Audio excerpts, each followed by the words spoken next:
Su capítulo 1. El mensaje de la crucifixión. Para los efectos del aprendizaje, examinemos de nuevo la crucifixión. No hice hincapié en ella anteriormente debido a las temibles connotaciones que quizá tengas asociada con ella. Lo único que se ha subrayado hasta ahora es que no fue una forma de castigo. No obstante, no se puede explicar nada utilizando exclusivamente términos negativos. Existe una interpretación constructiva de la crucifixión que está totalmente desprovista de miedo y que, por lo tanto, es totalmente benévola en cuanto a lo que enseña si se entiende debidamente. La crucifixión no es más que un ejemplo extremo. Su valor, al igual que el valor de cualquier otro recurso de enseñanza, reside únicamente en la clase de aprendizaje que facilita. Se puede entender y se ha entendido incorrectamente. Ello se debe únicamente al hecho de que los temerosos tienden a percibir con miedo. Ya te dije que siempre puedes recurrir a mí para compartir mi decisión y de ese modo hacerla más firme. Te dije también que la crucifixión fue la última jornada inútil que la aflicción tuvo que emprender y que para todo aquel que la entienda representa la manera de liberarse del miedo. Aunque antes solo hice hincapié en la resurrección, no aclaré entonces el propósito de la crucifixión y la manera en que ésta, de hecho, condujo a la resurrección. Ese propósito, no obstante, tiene una aportación muy concreta que hacer a tu propia vida y te ayudará a comprender tu propio papel como maestro si lo examinas sin miedo. Es probable que hayas estado reaccionando durante muchos años como si te estuviesen crucificando. Esta es una marcada tendencia de los que creen estar separados, que siempre se niegan a examinar lo que se han hecho a sí mismos. La proyección implica ira. La ira alienta la agresión y la agresión fomenta el miedo. El verdadero significado de la crucifixión radica en la aparente intensidad de la agresión cometida por algunos de los hijos de Dios contra otro. Esto, por supuesto, es imposible, y si se tiene que entender cabalmente que es imposible, de lo contrario, yo no puedo servir de modelo para el aprendizaje. En última instancia, solo el cuerpo puede ser agredido. No cabe duda de que un cuerpo puede agredir a otro y que puede incluso destruirlo. Sin embargo, si la destrucción en sí es imposible, cualquier cosa que pueda ser destruida no es real. Su destrucción, por lo tanto, no justifica tu ira. En la medida en que creas que la justifica, estarás aceptando permisas falsas y enseñándoselas a otros. El mensaje de la crucifixión fue precisamente enseñar que no es necesario percibir ninguna forma de ataque en la persecución, pues no puedes ser perseguido. Si reaccionas con ira, tienes que estar equivocadamente con lo destructible y por lo tanto viéndote a ti mismo de forma demente. He dejado perfectamente claro que soy como tú y que tú eres como yo, pero nuestra igualdad fundamental solo puede demostrarse mediante una decisión conjunta. Eres libre, si así lo eliges, de percibirte a ti mismo como si te estuvieran persiguiendo. Mas cuando eliges reaccionar de esa manera, debería recordar que yo fui perseguido de acuerdo con el pensar del mundo y que no compartí esa interpretación. Y puesto que no la compartí, no la reforcé. Ofrecí, por consiguiente, una interpretación diferente del ataque que deseo compartir contigo. Si la crees, me ayudarás a enseñarla. Como ya dije anteriormente, lo que enseñes es lo que aprenderás. Si reaccionas como si te estuvieran persiguiendo, estarás enseñando persecución. No es esta la lección que el Hijo de Dios debe enseñar, si es que ha de alcanzar su propia salvación. Enseña más bien tu perfecta inmunidad, que es la verdad acerca de ti, y date cuenta de que no puedes ser atacada. No trates de protegerla, ya que de lo contrario creerás que es susceptible a ser atacada. No se te pide ser crucificado, lo cual fue una parte de lo que yo aporté como maestro.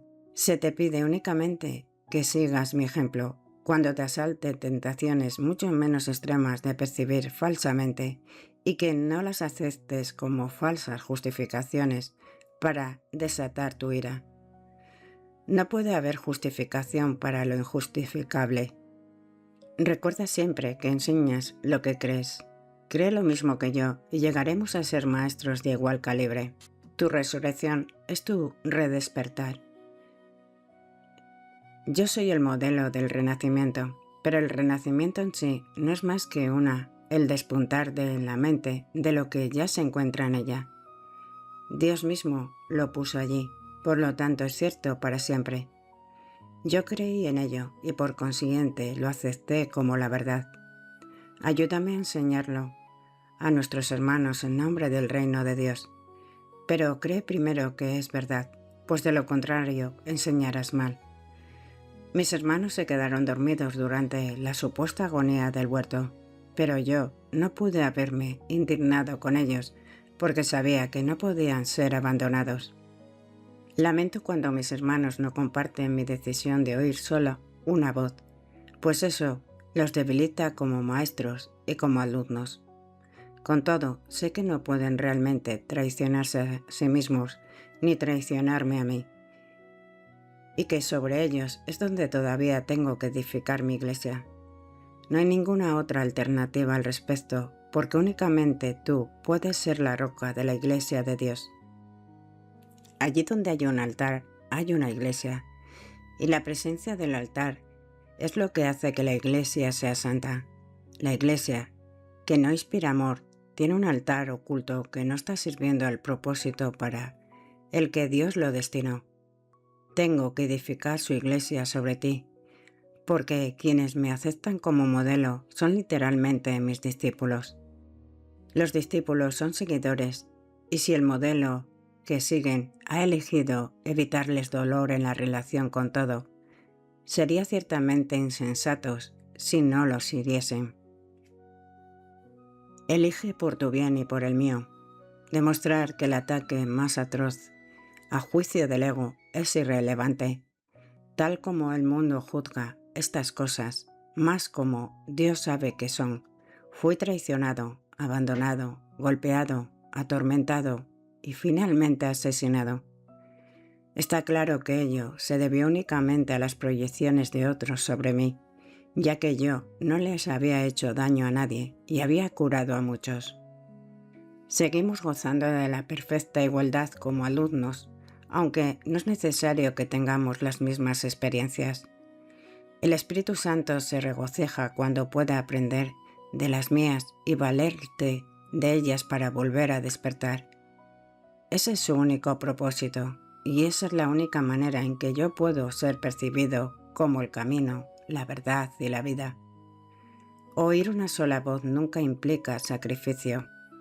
Por el contrario, si eres capaz de oír al Espíritu Santo en otros, puedes aprender de sus experiencias y beneficiarte de ellas sin tener que experimentarlas directamente tú mismo. Eso se debe a que el Espíritu Santo es uno y todo aquel que le escucha es conducido inevitablemente a demostrar su camino a todos. Nadie te está persiguiendo, del mismo modo en que nadie me persiguió a mí. No se te pide que repitas mis experiencias, pues el Espíritu Santo, a quien compartimos, hace que eso sea innecesario. Sin embargo, para valerte de mis experiencias de manera constructiva, tienes aún que seguir mi ejemplo con respecto a cómo percibirlas. Mis hermanos, que son también tus hermanos, están constantemente justificando lo injustificable. La única lección que tengo que enseñar, puesto que la aprendí, es que ninguna percepción que esté desacuerdo con el conjunto del Espíritu Santo está jamás justificada. Mi función consistió en demostrar que esto es verdad, en un caso extremo, simplemente para que pudiera servir como un instrumento de enseñanza ejemplar para aquellos que, en situaciones no tan extremas, sienten la tentación de abandonarse a la ira y al ataque. Mi voluntad, junto con la de Dios, es que ninguno de sus hijos sufra. La crucifixión no puede ser compartida porque es el símbolo de la proyección, pero la resurrección es el símbolo de compartir, ya que para que la filiación pueda conocer su plenitud, es necesario que cada uno de los hijos de Dios experimenten un redespertar. Solo esto es conocimiento. El mensaje de la crucifixión es inequívoco. Enseña solamente amor, pues eso es lo que eres. Si interpretas la crucifixión de cualquier otra forma, la estarás usando como un arma de ataque en vez de como la llamada a la paz para la que se concibió.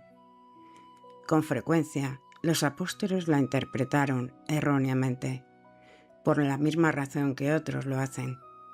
Su propio amor imperfecto les hizo ser vulnerables a la proyección, y como resultado de su propio miedo, hablaron de la ira de Dios como el arma de represalia de éste. No pudieron hablar de la crucifixión enteramente, sin ira, porque sus propios sentimientos de culpabilidad habían hecho que se sintieran indignados. Esos son algunos de los ejemplos de pensamiento tergiversados del Nuevo Testamento.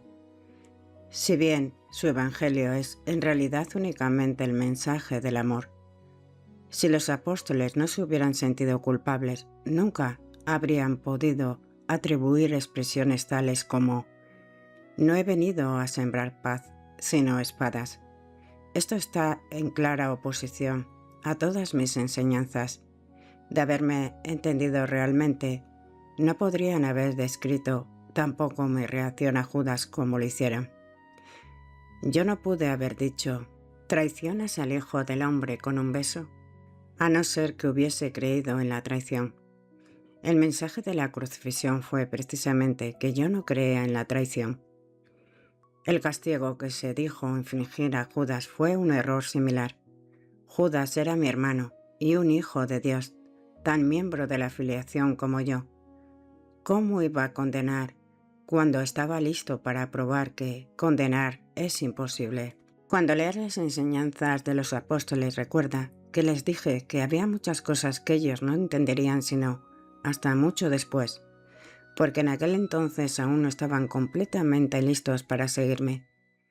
No quiero que dejes que se infiltre ningún vestigio de miedo en el sistema de pensamiento hacia el que te estoy guiando. No ando en busca de mártires, sino de maestros. Nadie es castigado por sus pecados, y los hijos de Dios no son pecadores. Cualquier concepto de castigo significa que estás proyectando la responsabilidad de la culpa sobre otro, y ello refuerza la idea de que está justificado culpar. El resultado es una lección acerca de cómo culpar, pues todo comportamiento enseña las creencias que lo motivan. La crucifixión fue el resultado de dos sistemas de pensamiento claramente opuestos entre sí, el símbolo perfecto del conflicto entre el ego y el Hijo de Dios. Este conflicto parece ser igualmente real ahora, y lo que enseña tiene que aprenderse ahora tal como se tuvo que aprender entonces. Yo no necesito gratitud, pero tú necesitas desarrollar tu mermada capacidad de estar agradecido o no podrás apreciar a Dios. Él no necesita que lo aprecies, pero tú sí. No se puede amar lo que no se aprecia, pues el miedo hace que sea imposible apreciar nada. Cuando tienes miedo de lo que eres, no lo aprecias y por lo tanto lo rechazas. Como resultado de ello, enseña rechazo.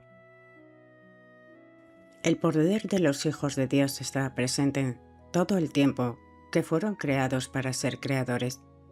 La influencia que ejercen unos sobre otros es ilimitada y tiene que usarse para su salvación conjunta. Cada uno de ellos tiene que aprender a enseñar que ninguna forma de rechazo tiene sentido. La separación es la noción del rechazo. Mientras sigas enseñando, esto lo seguirás creyendo. No es así como Dios piensa, y tú tienes que pensar como Él si es que has de volver a conocerlo. Recuerda que el Espíritu Santo es el vínculo de comunicación entre Dios, el Padre, y sus hijos separados.